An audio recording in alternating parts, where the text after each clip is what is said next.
Salut! J'espère que ta vie est badass, puis rock la fucking place!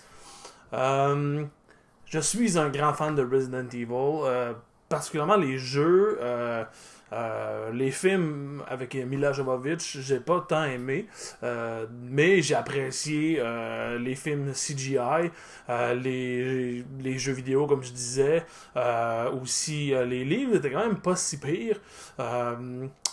J'aime beaucoup cette franchise-là, puis j'essaie de collectionner plein de stuff là-dessus. Comme si jamais à un moment donné tu veux rentrer au RPD, j'ai les clés nécessaires pour rentrer.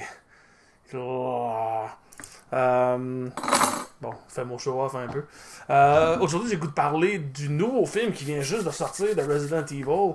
C'est le film d'animation CGI Resident Evil Death Island. Au début, je trouve ça bizarre qu'il l'appelle Death Island, étant donné qu'il y a déjà un jeu vidéo de zombies qui s'appelle Dead Island.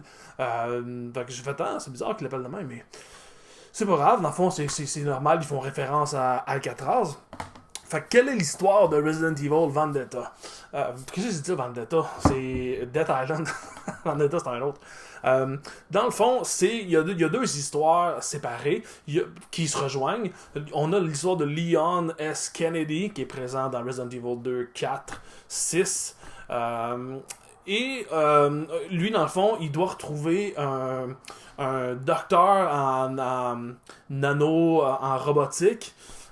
Et qui s'est fait kidnapper parce qu'on penserait que c'était des terroristes, tout ça. Donc lui, agent de la DSO, il enquête là-dessus.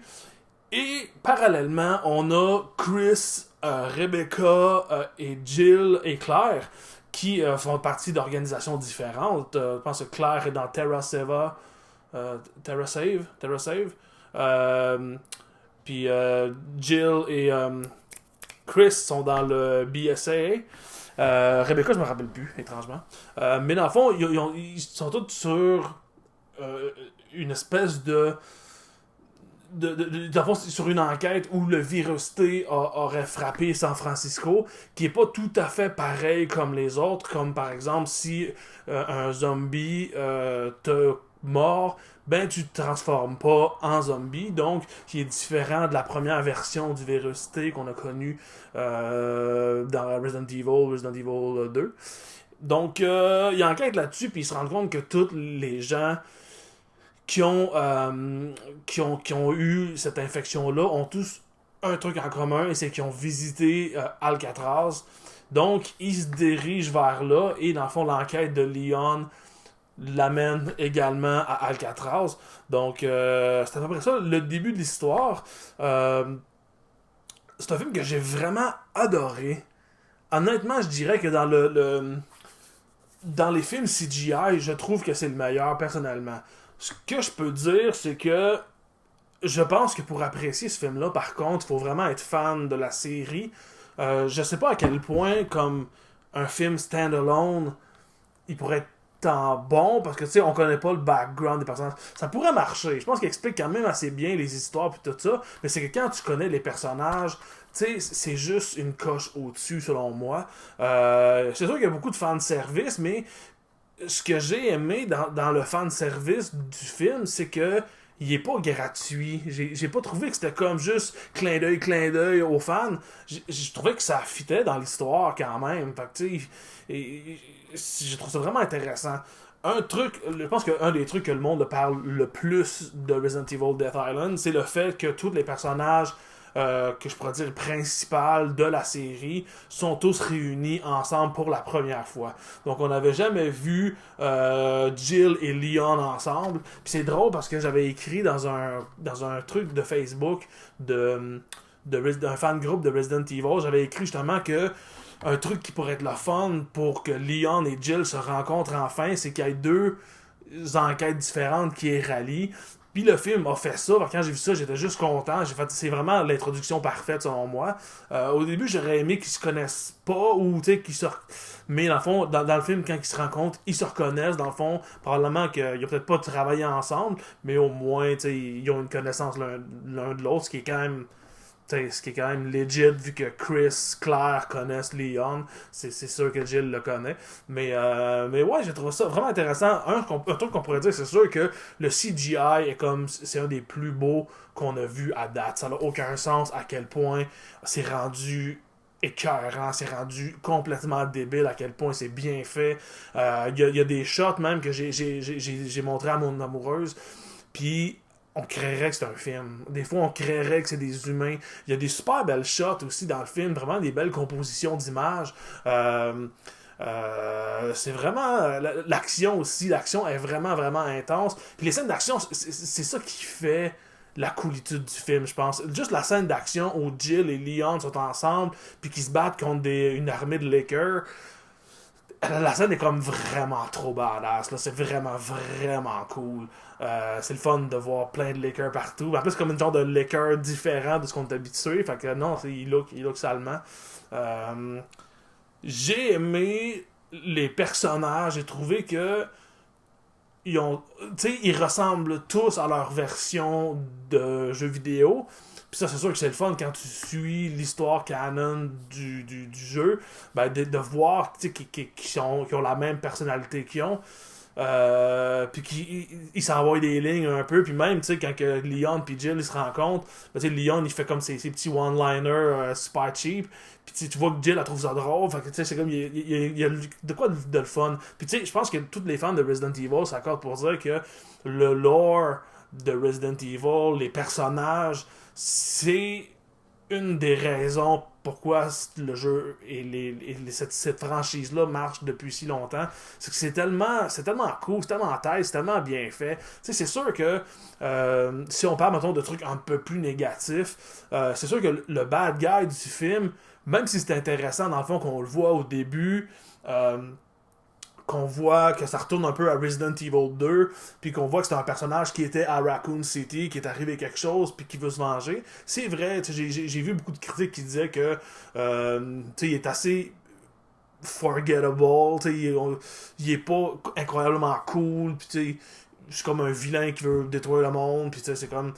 On a déjà vu ça avant, mais en même temps, c'est pas si grave, c'est comme...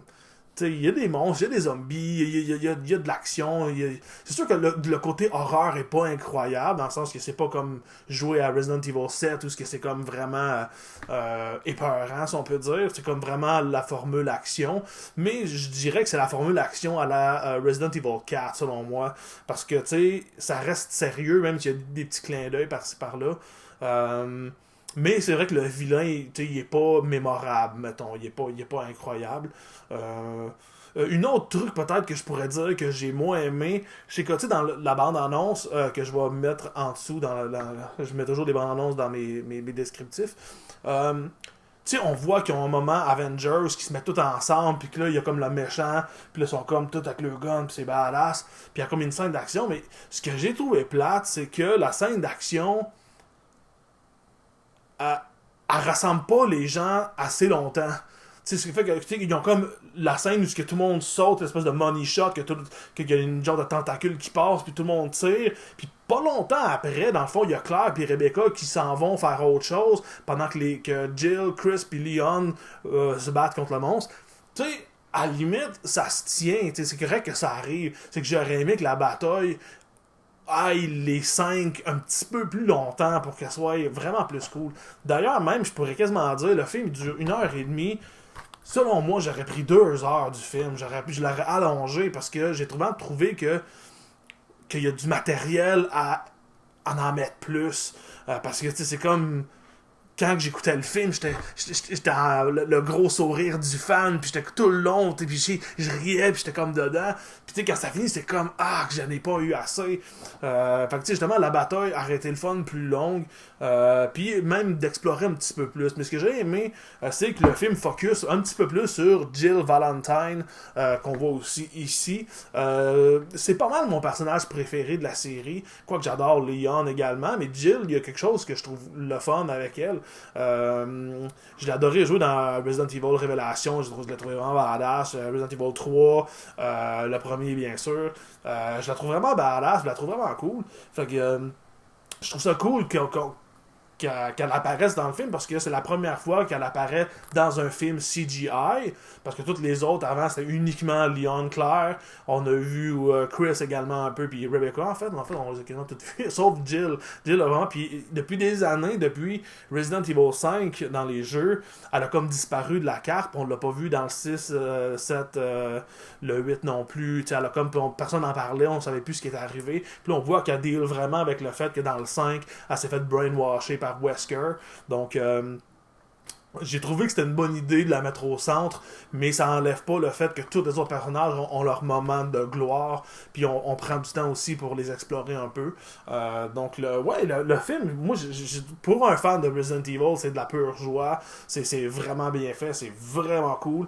Ce que j'ai aimé aussi, ils ont pris si vous l'écoutez en anglais, ils ont pris les acteurs qui ont fait les jeux vidéo pour faire les personnages dans le film. Donc ça, je trouve que c'était une nice touch aussi. Mais ouais, c'est le fun. Puis on voit aussi toutes comme je disais, les Easter eggs, les petits clins d'œil qu'ils ont fait, comme à un moment donné, c'est Jill qui prend l'espèce de gros gun pour tirer sur le gros monstre final. C'est comme clin d'œil Resident Evil 3. À un moment donné, Chris il parle à Jill par rapport au fait qu'elle se sent coupable puis tout ça, puis lui il parle de Pierce, le personnage qui apparaissait dans Resident Evil 6 dans la campagne de Chris qui était comme son acolyte, qui parle de lui comme quoi il a sauvé la mise un peu, puis tu sais il y a comme plein de petites affaires dans le même que si tu connais toute l'histoire de Resident Evil, ben ça fait comme juste le fun à faire, puis comme je dis, c'est pas lancé pour rien, il y a tout le temps quelque chose qui nous ramène à cette histoire-là qu'il raconte. Donc j'ai vraiment trouvé que c'était un bon petit projet bien le fun. J'espère qu'on pourrait avoir un jeu qui recombine aussi ces personnages-là, une espèce de truc badass. C'est sûr que il y a des leaks sur internet qui parlent déjà du prochain Resident Evil qui serait Resident Evil 9. Si ça serait cool d'avoir tout le monde ensemble là, pour ça. Mais ouais, fait que ouais, je dirais que c'est une très bonne réussite. Resident Evil for Life. Et sur ces belles paroles, je vous dis rock and roll.